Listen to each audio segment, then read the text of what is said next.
You ask Tiger to solve. This deals with linear equations with one unknown. The final result is r equals 3/13. Let's solve it step by step. Isolate the r. Multiply both sides by 2r. Expand the parentheses. Multiply the coefficients.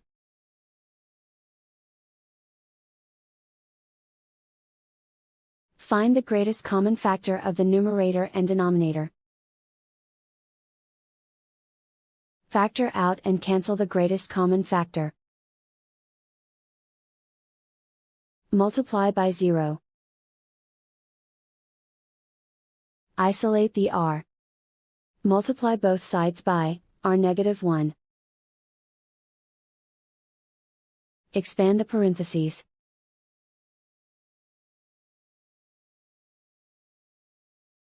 Simplify the arithmetic.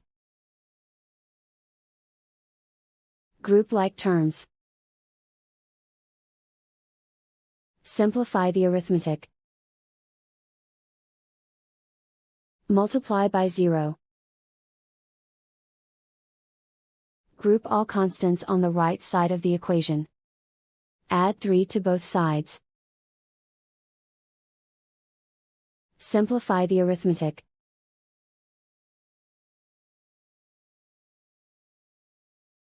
Isolate the r. Divide both sides by 13.